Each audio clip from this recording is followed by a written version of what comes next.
Nashukuru Mungu. Naenda kumalizia msimu mechi za kwanza dabi bila Jonathan Soa na Alassane Kante. Vipi hiyo? Mi kwangu sioni shida kuwakosa wao wachezaji. Pamoja ni wachezaji muhimu, tunawahitaji kukutana nao kwenye ligi. Nadhani wao wenyewe walioandaa ligi wameona kwamba hao hawahitajiki kwenda kucheza ligi. Wakae benchi mpaka dabi iwe imepita, wataendelea na mechi zinazofuata. Kwa sababu kama wangeona wana umuhimu wa kucheza, wangepewa nafasi waende kutumikia huo mchezo, lakini wameenda kupewa bani. Mimi kwangu naona hawakustahili kupewa hii bani. Na kama hii bani ingestahili, basi hata wachezaji wa upande wa pili pia walistahili kupewa bani, kwa sababu nao walifanya rafu nyingi tena za kikatili, lakini hawakuhusishwa, hata kupewa onyo hakuna. Manake ni mpango mkakati kwamba wachezaji waende kuikosa dabi. Kwa mimi binafsi imeniuma, lakini binafsi ni mpango wao uliokuja nao bodi ya ligi. Kwa aina ya makosa aliyofanya Soa pamoja na Alassane Kante, walistahili adhabu ya namna hii? Hawakustahili adhabu kubwa kiasi hicho. Na kama wangestahili adhabu kubwa kiasi hicho, basi na wachezaji wa timu pinzani wastahili, hasa Emidi Mao Mkami. Alifanya rafu mbili, alimpiga mtu kiwiko, lakini pia alienda akampiga mtu info miguu yote miwili. Sawa? Elimpanzu, lakini Elimpanzu aliruka, maana ile ni kumhatarishia kwenda kumvunja zaidi shairi, lakini sikuona kupewa hata onyo. Na maana waliandaliwa tu wachezaji wa Simba, kwa sababu unaonekana wao ndio wamepoteza mchezo, wao ndio wakaenda kutumikia hiyo ya adhabu moja kwa moja, lakini mimi sioni kama hii adhabu inatija kwa upande wa klabu ya Simba. Wao binafsi wameamua kuwachagua wachezaji waende kukosa mchezo wa dabi, kwa sababu sasa hivi kwamba hii kamati ya masaa 72 haiamui kwa sababu ya kufuatilia kanuni na sheria ambazo zipo za mpira wa miguu. Wao wanaamua kwa sababu ya pressure za watu na miemko ya watu, sababu hii watu wameanza kushindikiza upande wa pili kwamba huyu afungiwe, huyu afungiwe, kisa kwamba Baka alifungiwa kwenye mchezo wa Mbeya City dhidi ya Nyuma Mwiko kule Mbeya. Kwa hiyo na wao wanaona kwamba huu ni muda sasa na Simba kwenda kufungiwa wachezaji wao, lakini mimi binafsi sioni kama kuna afya kwenye hili. Kwa namna ambavyo adhabu imetoka kabla ya bodi ya ligi kukaa na kutoa adhabu ile, tuliona Young Africans mashabiki wake wakishawishi kwamba alistahili adhabu hiyo. Unahisi maamuzi yamehusisha hasa waamuzi wa bodi ya ligi ama kuna nguvu nyingine nje? Yaani mimi naona kama umenielewa vizuri, kwa umenielewa kwamba hapa hawajaamua kwa kanuni na sheria ambazo zipo za mpira. Yaani wao binafsi wameamua kwa miemko ya watu, yani kelele za upande fulani ndio zinazosimamia kamati ile masaa 72 na kuongoza ligi, kwa sababu sioni kama ligi ina uongozi ambao umesimama imara bila kubuguziwa na mtu yote. Yani mtu anakaa tu anasema fulani simtaki, fulani simtaki, na inawezekana jambo lao linatimia na wanaenda kufanya kile wanachokihitaji. Maana sisi hatuongozwi na bodi ya ligi, hatuongozwi na TFF kwenye mpira wetu, tunaongozwa na Nyuma Mwiko. Kwa hiyo Nyuma Mwiko akiongea chochote lazima kiende kikafanyike na kitatimia. Msimu uliopita makosa kama haya yalikuwa yanadhibiwa kwa mechi 3, kama mchezaji anafungiwa mechi 3 anapigwa na faini ya kifedha. Ila msimu huu mchezaji anafungiwa mechi 5 anapigwa na faini. Maanisha kwamba hii sheria mlisaini Simba walisaini wenyewe na vilabu vingine kwamba wamekubaliana kwamba sheria iongeze, adhabu iongezeke. Adhabu inaongezeka kutokana na kosa lilofanyika uwanjani. Mimi binafsi silalamiki kwa wachezaji wangu kupewa adhabu kwenye mchezo ule. Sio wameokana wamefanya makosa na kanuni si zipo. Hii ni kanuni ambayo imetungwa kila mwisho wa msimu, inaondolewa, inaongezewa nyingine. Sababu ya msimu huu na msimu uliopita ni tofauti. Ile ilikuwa mechi 3, hii mechi 5 na faini juu. Sawa, utofauti ni mechi zilizoongezeka na faini kuongezeka pia. Lakini je, kwa nini wapewe adhabu wachezaji wa upande wa Simba na kati upande wa Azam pia wapo wachezaji wamefanya rafu tena ngumu pengine kuliko walizofanya wachezaji wa Simba? Mimi ndio nimesimama hapa. Ila kwa sababu hao wachezaji wa Simba wanashindikizwa na klabu nyingine kubwa, hawa ndio wanaonekana wanatakiwa wakakose michezo 5 ili wa Azam kwamba wasikose hata mchezo mmoja, waendelee kuitumikia klabu yao, hawana shida. Lakini makosa wakifanya Simba ndio wanaonekana, ila wakifanya vilabu hivi vingine hayaonekani. Mimi hapa ndo kwenye ukakasi kwangu, ndio hapa ninapopapigia debe. Na ukiangalia kwamba maboresho ya msimu wa kanuni, maana sio wachezaji tu, mpaka muamuzi ameenda kupigwa bani wa mchezo ule, maana naye ameondolewa kwenye michezo 5 na faini juu. Lakini tujiulize, msimu huu kwenye mapendekezo ya kanuni kuhusu swala la waamuzi, wao wenyewe TFF, mimi ninao walaka wao ninao,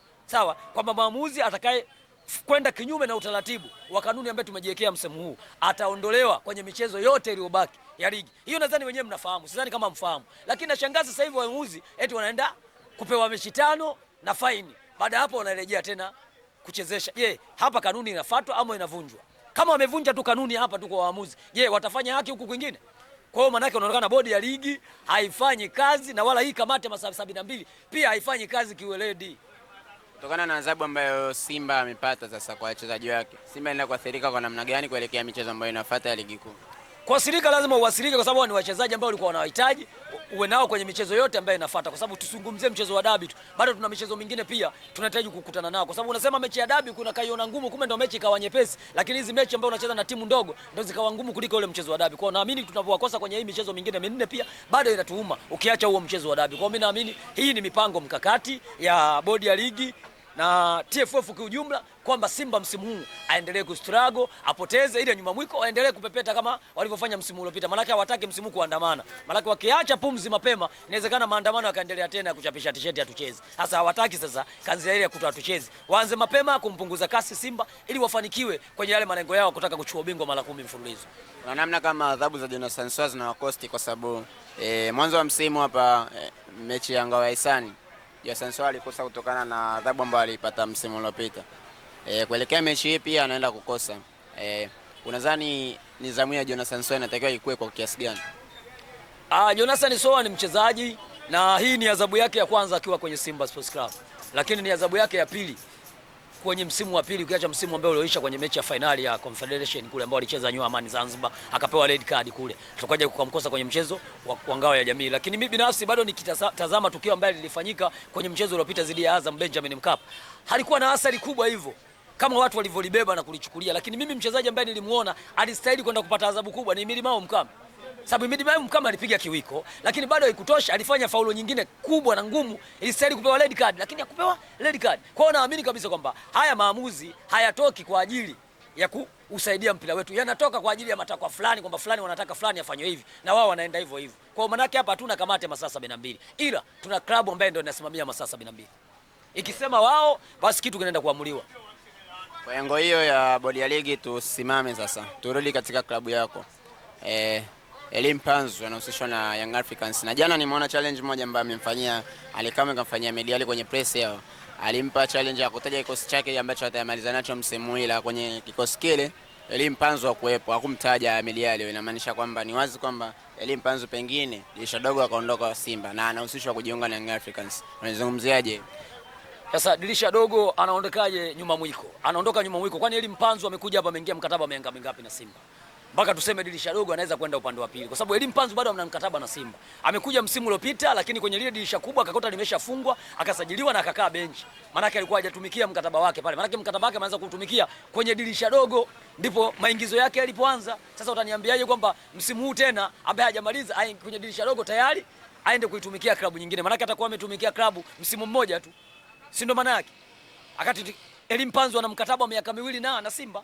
Miaka 2 na nusu. Leo unaniambia kwamba dirisha dogo anaenda nyuma mwiko. Anaenda kwa kigezo gani? Au ndio ile Emmanuel Okwi ambaye kaingia mkataba na nyuma mwiko wa miaka 2 lakini kaitumikia miezi 6 msimu dirisha dogo akarudi upande wa pili wa Simba Sports. Mimi siamini hata kama huo uongozi ni mbovu kiasi hicho, lakini kwenye masuala ya mikataba ya wachezaji hawajawahi kufanya huo utoto. Kwa kipindi hiki chote, pamoja na ubovu wote tunaozungumza wa viongozi, lakini kwenye swala ya mikataba ya wachezaji hawajawahi kutuletea utoto huo. Labda huo utoto atuletee msimu huu, lakini hawajawahi kutuletea huo utoto. Lakini naamini kwamba nyuma mwiko wako wahitaji wachezaji wa Simba, hiyo ni kawaida yao. Walimhitaji Chama zaidi ya miaka 4, lakini wakaja kufanikiwa msimu ulioisha wamemchukua. Lakini mwisho wa siku msimu huo Chama ndo hakuendelea tena, sasa hizi yuko wapi? Yuko Singida. Kwa hiyo wao wanahamu sana na mchezaji akiwa Simba kwa sababu si ndio timu kubwa barani Afrika na ndio timu kubwa duniani kwa ukanda wetu. Na ndio maana wao kila siku wanawaza Simba. Hata kiongozi wao alivyoenda kule Doha Qatar, kaenda kuweka clip ya mkutano wa Simba wanalumbana, ambaye yeye haumuhusu na sio kiongozi wa hiyo klabu, lakini kwa sababu ndio klabu kubwa lazima waende yule kuchukua kama mfano. Umeona bwana? Wewe toa vitu vya klabu yako kama vile ameweka timu zake ya zamani, mashabiki akaonesha pale gofu lile, basi sio jengo lile gofu. Akalionyesha pale na mabwawa yakaonekana. Vile ndio vitu atakuwa yeye aonyeshe kwenye ule mkutano. Sio vitu vinavyohusiana na Simba yeye havimuhusu. Lakini kwa sababu Simba ndio klabu kubwa, ndio dira, lazima aweke vitu vya Simba pale hivi vimpushi. Kwa sababu hata yeye hivyo vyao wanavyovipata sasa hivi kwa sababu ya Simba, bila Simba hivyo vyao asingevipata. Kwa sababu Simba ni timu kubwa. Huyu jamaa anawezaje kupasua kwenye kipande hiki? Ndio maana unasikia leo mara akapewa ujumbe, huku mara akapewa ulinzi wa vilabu. Yaani kila cheo atapewa tu kwa kipindi hiki kwa sababu anapita kwenye daraja kubwa la Simba Sports Club. Kwa hiyo msichangaa hivyo vitu. Na Yanga wanasema engineer ni rais wa wote, kwamba yeye ni mjumbe wa bodi kwa FIFA. Kwa hiyo hata anakuwatetea ni sahihi. Sasa pale anatutetea nini? Kuweka ile clip ya video pale anatutetea? Kule ndo kutetea. Pale anasuluhisha au anatengeneza nini? Na ameweka ile kwa maana gani? Ile ndio klabu anaiongoza? Au yule ndio rais wa shirikisho? Labda bora angekuwa rais wa shirikisho. Kuweka kitu kama kile kwenye nchi yake, ina maana inawezekana kukawa kuna tafutwa jambo. Sio wewe kiongozi wa klabu moja ukaenda kwenye mkutano ambaye hauhusiani na hiyo klabu, umeenda kuonyesha jambo kama lile. Halileti maana. Mwenyekiti wa nini? Mwenyekiti wa nini? Kamchagua nani mwenyekiti wa vilabu bwana? Yule mlinzi wa vilabu, mwenyekiti anaweza kuwa yule. Mwenyekiti anaweza kuwa yule. Wapi? Mwenyekiti wa vilabu anaweza kuwa yule. Sasa pale alienda kwenye masuluhisho ya vilabu, tuliambia kwamba ule mkutano unahusiana na kwenda kutibu migogoro ya vilabu, au klabu ya Simba ndio ina migogoro tu? Mbona yeye akuonyesha video pale ya watu wake wanaandamana msimu uliopita kwamba hawachezi? Alionyesha pale? Mbona alionyesha gofu tu na kuonesha picha za wachezaji wa zamani, mashabiki wakienda kwenye hamasa na nini? Mbona kuonesha maandamano? Kama kweli yeye alitaka kujenga kama mwenyekiti wa vilabu, tungeona pale anaonesha maandamano. Na angeweka na ile clip yake aliwaambia wananchi wanapodai matokeo kuwa tofauti, kuambia wao wala miogo. Mbona sikuona kuweka yale matukio hapa? Kama kweli yeye mwenyekiti wa vilabu. Yule mnafiki tu, chawa tu kama machawa wengine. Yule chawa kama machawa wengine. Na ndio maana kaweka tukio lile. Ndio maana nimesema Simba ni brand kubwa. Lazima aitumie Simba kama daraja lake yeye la kuendelea kukua. Bila Simba hawezi kuendelea kukua kwa sababu Simba ndio dila. Ndio maana kaiweka clip ile ya Simba hapo.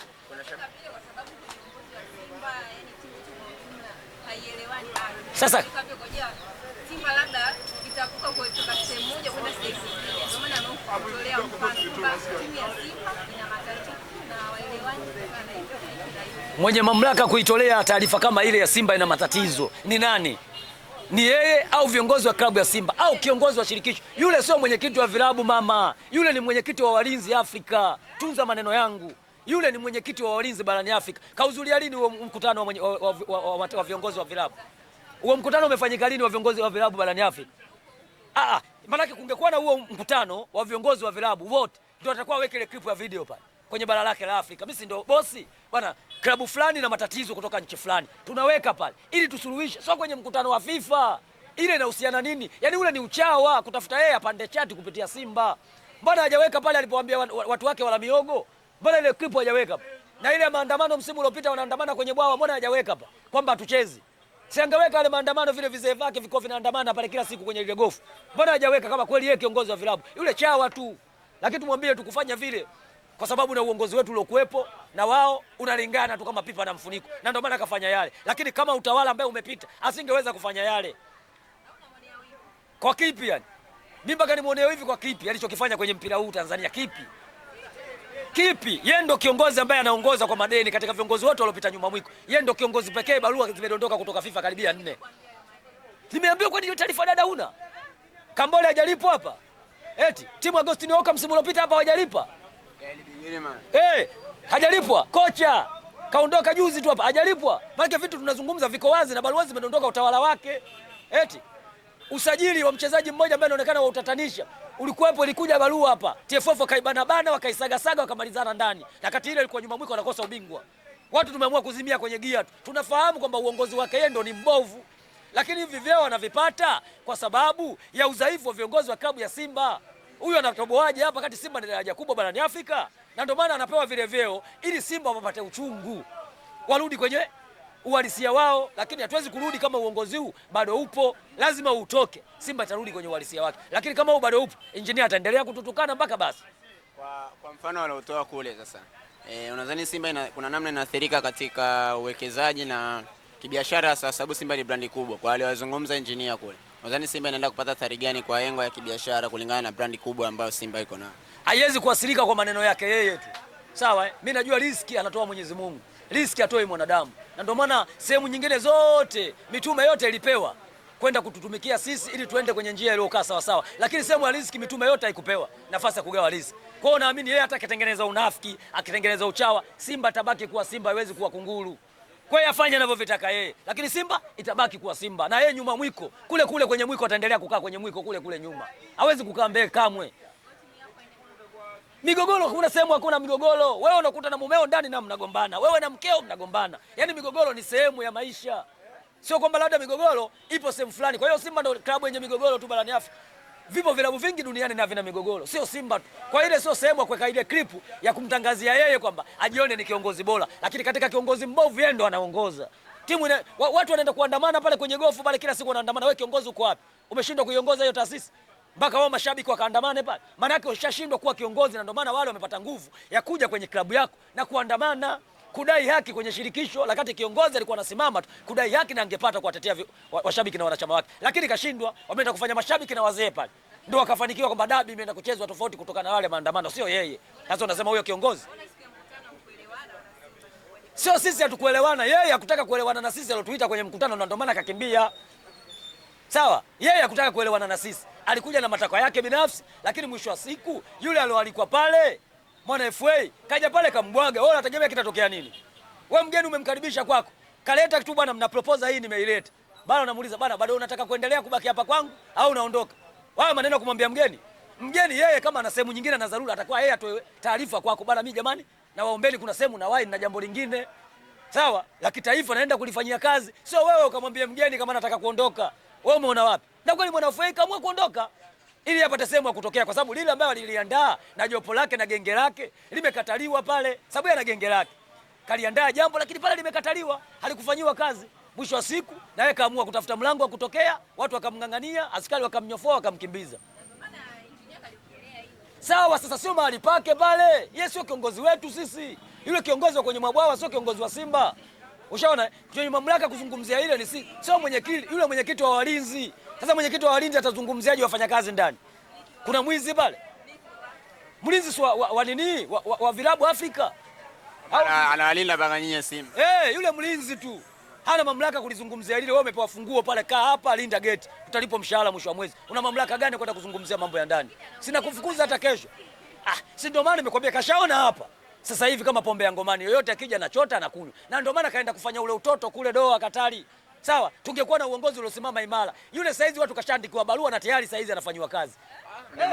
Sasa unamwacha aje sasa? Unaendaje kuweka clip ya brand nyingine kwenda kuiweka kwenye mkutano ule, watu wamekaa na vipala pao wanaangalia habari ya Simba baba. Inawahusu nini baba? Weka magofu yenu yale ndio ya kuweka kama pale. Sio unaweka vitu ambavyo havikuhusu. Lakini kwa sababu viongozi wetu tuliokuwa nao ndio kama nilivyokuambia, kama pombe ya ngomani, kila mtu anajichotea. Sawa? Kwa kile yote anaweza kufanya. Hata sasa hivi mtu yeyote apata muokota makopo, anaweza kaitukana Simba anavyotaka na asifanywe lolote. Lakini kama wewe mwanachama wa Simba na mshabiki unaongea ukweli, utasikia tu faster tu unaitwa kituo cha polisi. Sawa? Lakini muokota makopo akizungumzia vibaya Simba anachukuliwa kawaida. Lakini sasa mwenye Simba yako kizungumzia sasa kwenye uhalisia, mapema tu ushachukuliwa, umepelekwa polisi. Sasa hizi engineer ningesikia sasa hizi kashawekwa ndani. Yaani ingekuwa mtu mwingine sasa usikia kashawekwa ndani. Wewe ushasikia engineer kachukuliwa watu yoyote? Yaani ingekuwa mpaka sasa tukio lililofanyika ndio sio tukio dogo lile. Leo tukio kubwa duniani je kufanyika. Ndio kalifanya engineer kule Doha Katari. Mpaka sasa hivi kama viongozi wangesimama imara ungekuwa shamchukulia hatua za kisheria. Sasa hizi ingekuwa yuko ndani. Lakini kasema na mheshimu nani? Anamfanyaje? Sasa kama na mheshimu angeenda kumdhalilisha kule. Kwani uko kumdhalilisha nani? Kwa sababu pale maneno alikuwa anaongeleka kwenye ile clip aliyoiweka pale, anatajwa Mangungu pale. Ulimsikia anatajwa Magoli pale? Eti ulimsikia anatajwa Babla pale? Au anatajwa nani? Mwenyekiti wa bodi. Umemsikia anatajwa pale? Amesema kulingana na uhalisia. Kama anaonekana anakosea ni nani? Sasa yeye sio mahali pake pale, na ndio maana kashaona hawa wote familia, ndio maana kaamua kuiweka ile clip ya video. Lakini kwa mtu mwenye akili iliyokuwa sawa sawa, anaamini kwamba hii ni taasisi sawa na inaongozwa kwa utaratibu, asingekubali kuchukua ile tukio kuliweka pale akali alimuhusu. Lakini anajua huko hakuna kunifanya lolote, kwa sababu kumbe nimewakamata remote ninayo mimi. Sasa na shida gani kati wale wote familia? Na ndio maana unaona kwamba yeye anamheshimu Mangungu, si familia. Kwa nini asimheshimu kati familia? Hayo tumwambie wewe familia, muda utafika ataondoka. Yaani engineer pale ataondoka bila kuaga pale Jangwani. Yaani akiona utawala huu unaondoka. Sasa hivi anajifanya na tamba, anajifanyia kiongozi bora, anajifanyia yeye mwamba. Mimi nakwambia ni ukweli. Utawala ukishaondoka, sababu 2026 sio mbali, tuombe uhai tu. Sasa hizi tumebakisha siku chache kufunga mwaka. Tuko kwenye tarehe 10 na ngapi leo? 17, si ndio? Kwa hiyo maana yake ni muda mfupi kutoka sasa tunaenda kufunga mwaka. Sasa hivi mtamsikia engineer atafuta njia ya kutokea. Muda mfupi ujao. Lakini watu wanamtabiria ndio anakuwa rais wa FIFA. Yule maandamano atucheze kama rais wa FIFA. Yaani dunia nzima. Yaani watu wanaona uelewa wa kutosha, yule ndo astahili kuwa rais wa FIFA. Timu yake tu anashindwa kuihudumia. Kila siku madeni kutoka kule FIFA, barua zinakuja. Eti akawa rais wa FIFA hiyo. Atakuwa maajabu hayo. Wanasema kiongozi Tanzania mwenye IQ kubwa yeye. Ya nini? Kwenye masuala ya mpira. Yaani hayo yote yanazungumzwa kwa sababu ya hiki kinachoendelea. Lakini saizi hayo yote usingeyasikia. Huyo mara yake ya kwanza anaingia anasema kwamba timu inaenda kuwa bingwa. Timu inaenda finali kombe la klabu bingwa. Alifika. Hata makundi ya kuingia katolewa mapema tu. Na Rivers United kapigwa home and away na ngumi wamepigana kule Nigeria. Au sio yule? Sasa kakuta utawala huu. Huu aloukuta huu. Huu sasa ndo familia huu. Huu ndo maana unamuona kila kitu anachokifanya kinakubali. Kila kitu anayosukuma inatiki. Lakini nawaambieni tu kweli. Msimu unaofuata 2026 engineer atatafuta njia ya kutokea. Yaani pale Jangwani atafukuzwa na Bakola yule. Kaidi uwanja huu mwaka wake wa mwisho. Uwanja hakuna. Kapokea hati pale kwenye siku ya mwananchi anaongopea anajenga uwanja. Sijaona hata bulldozer pale kwenda kuchimbua. Mpaka sasa hivi kimya. Saizi anajifanya tu anaenda huko, anazunguka na huko, anazunguka na huko. Sasa ule ujanja wake utafika mwisho. Hawa wanaona kama wajinga hawa, saizi wanafurahia. Hawa ndio wanalo ngumu kuliko Simba. Bora sisi kwa sababu watu wa mpira. Hivi vote vinaendelea, tunaendelea kuzimia kwenye gia. Lakini hawa nyuma mwiko hawazimii kwenye gia hawa. Yaani wao muda wote wako kwa engineer. Hata kwa talala kwake yule. Wewe subiri msimu ugeuke huu. Utamuonea huruma yule, atatafuta kwa kwenda kukaa. Mimi nipo hapa. Okay, Mnandi